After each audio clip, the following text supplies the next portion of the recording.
just come, we talked, but the person was so sweet. You know, Pussy was so sweet.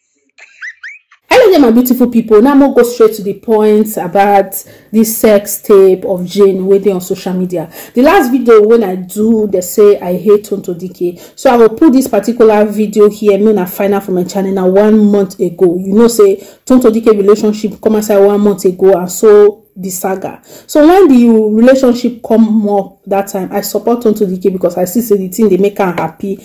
After all, Chochi don't already move on with Rosa, they happy. So what did they hold on to Dike? So I definitely support her at first. No fee say since where this matter come, I never support her. You they wrong, okay? To say you they watch my video, you go no say I support her at first. But this J own, I no support her because I no see say Tonto Dike get any business calling Jane out. Most of them feel say Tonto Dike just their own and Jane just they sue her. It's not actually possible.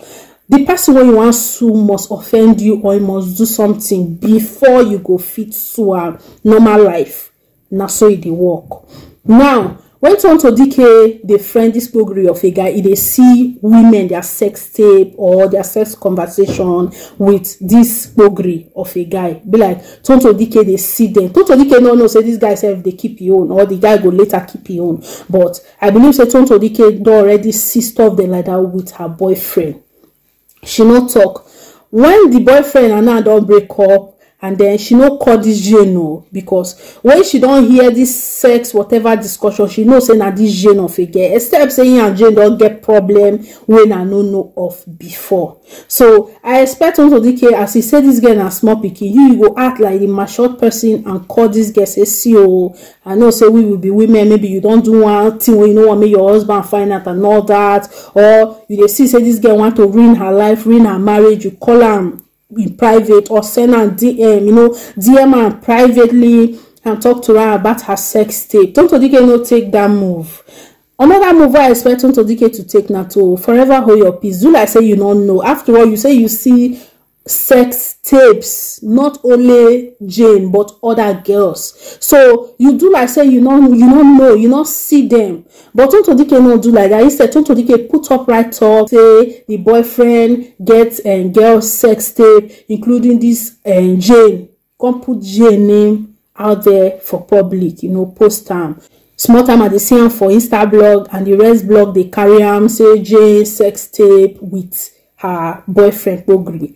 Man when it be like say normally you know go think say Jane don't come across with. You don't already the people who say the man don't sleep with Jane. No if you say Jane a married woman. So I know if you say Tonto Dike consider Jane or consider Jane marriage when she do that thing where she do. I know say Jane herself no consider her own marriage where she dey cheat to. But you where you can't know, like for example now say you cheat on your husband. Okay, and then na private something you can't hear from your neighbor or your husband can't hear from your neighbor. Most of na go waka go that neighbor place, draw am come outside house. If na person where you go fit beat, you go take your time and popo am. Most of na so na go react. So now they see say Tonto Dike not do anything wrong by telling the public say Jane sex tape they one place. You know they wrong like that. Okay, fine. After she puts that sex whatever of Jane tape for public, people now come they badge on Jane based on she said she didn't they checking her anyhow on social media. So people they call her Olosho. We don't know as Jane family they take her apart from her husband. If her husband understand, her husband get people. I don't know as the people they take her. Small time the Jane start to they lean. They ask Jane what they saw as she they dance, as she they put her dancing video, she they lean. So when people they ask her, the Jane say they lost somebody for their family. Now later, now they know say the person who they lost for their family now Jane losing her pregnancy. Even her brother confirm her. And then people say, hey, this will be like mother material. It be like person won't even get belly. No, they don't believe say the cyber bullying and everything make Jane lost her pregnancy. But the time where they bullying Tonto Dike where you never even look this guy, you never even date for 3 months, you don't buy a motor, you don't introduce am to public, you don't introduce am to your son. When they bully Tonto Dike, people actually they worried make Tonto Dike no do something to harm herself. King Tonto was strong. Una dey worried make she no harm herself. But when this girl they say she lost pregnancy because of the cyberbullying and the rest things will come from this write-up of Tonto Dike, nobody believe her. This now lead to the suing of Tonto Dike, where una they say Tonto Dike did nothing. Una they say, and to say Tonto Dike see that thing as he see him and remove eye like say she no see him. Una they see say all this sex tape, we for not even hear himself, because even the guy where they keep all the sex tape, he never ready to use her. Maybe he never ready to use her for Jane. He go get problem with Jane, then he go use her. No, be so the guy say they do. The guy never ready to use her on Jane. Maybe two of them never get that kind of problem, but Tonto Dike just want make the matter come outside. Probably make Jane husband find out. I don't know what she want gain, but definitely anything where she want gain, hope she gain her, because she na yesterday, now the sex tape, whatever they come aside. I don't know why this guy they keep sex tape there like that, and I don't know this girl where they sit down, like the girl where they for the background. I don't know why she they sit down like this. They get this kind of conversation. Maybe the guy itself go don't see broke this girl where they encourage this conversation. So and the guy go see get her own sex tape for one corner. The girl page, her Instagram page, she don't private the Pogri, as the matter comes on social media, the apology letter wey me drop for Jane and family, he don't go come out on the Instagram too. I don't check before they do this video. So that girl in question, so say she not private her Instagram page, maybe a picture for don't put on here. And I they wait, that girl on there, he go still reach her. I don't know why they cheat. I don't know why they cheat. But even that they feel saying a calm man, I see cat Jane. I see the feel say Tonto Dike say see they responsible partially for this Jane mess or the Jane marriage when it be like say whether na break it they self only heaven I know. Now this Pogri say he and Jane they piaska from morning till night. I don't know which married woman na go sit down for Oko. I be the guy they lie. If not, where you tell your husband say you they go.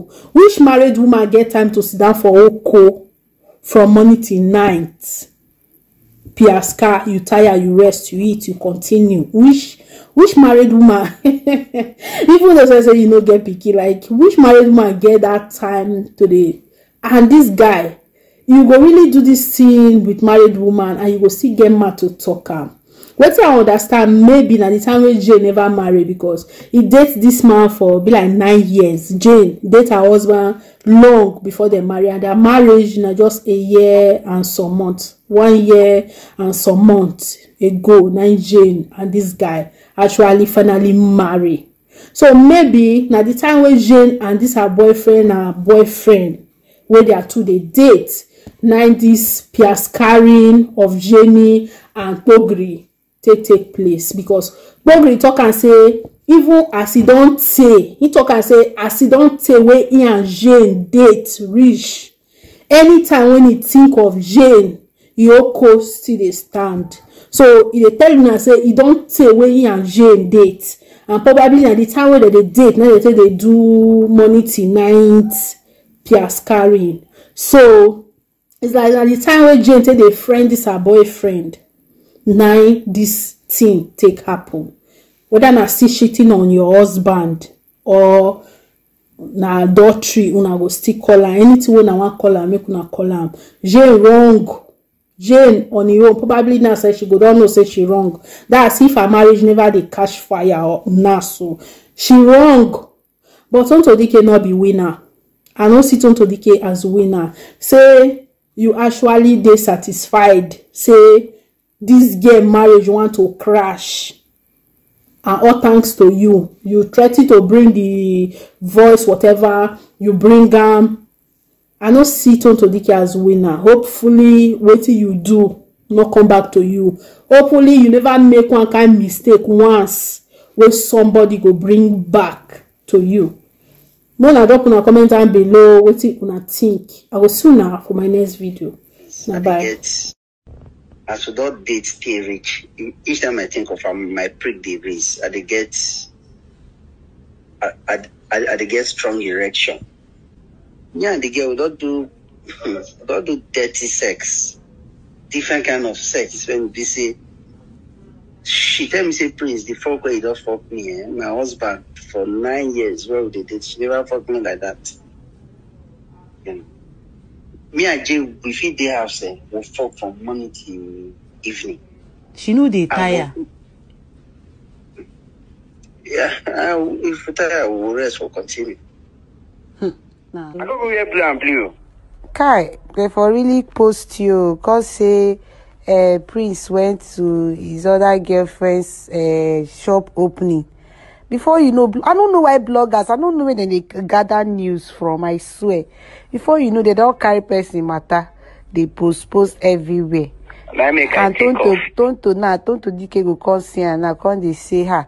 Now wow. And I know all those things, good for you. I like waiting you do. Just come because when I asked her, what can she tell me? I didn't ask her. When I came in, she told me that Prince just left, so he came. Did I see you? I said no, I didn't see you. So as you can't just show your face, because if you sit down there, people they record you and you no go know. I swear. As I cannot be there, you know. I forecast see. I'm a wise guy, you. I don't see the. We thought that the pussy was so sweet. Her pussy was so sweet. Did you like that? I was supposed to repeat that much, but since then, I've been very busy, I never see her. She thought say that the way she goes, say na the backyard now you na take do quickie. Because of Tonto now, say she did the main building. She tell me everything. I can't dey like chai. It will say Tonto no dey now. She for enter main house. Fuck you way. I'll be back tomorrow. You just run everybody one after the other. One day with Choma again. I don't understand you. They will spank you now. Thank you. It's not the date with the date now. See, we are not dating now. See, we are just fucking. Oh, wow. I for like making her 2 days. The girl, I don't know, she very nice to me. Now you make that time we get that problem. And that problem is because of you. But thank God say me and her we don't later sort out our issues, because if they say me and this girl no settle, if they say me and Spanky no settle, I for no just forgive myself, because I like the girl and I like her energy. The girl na person be say she ready to carry person along. I say forecast me. And I can't go wear blue and blue. Yes, and I don't see so much about actress when they know me, when the ones when I don't fuck before. Like Uku Venza, Crystal Official, I see all of them there. I bone them, I never look them twice. I like waiting you do. Before you know, if people go carry, and you don't know say na blue she wear. She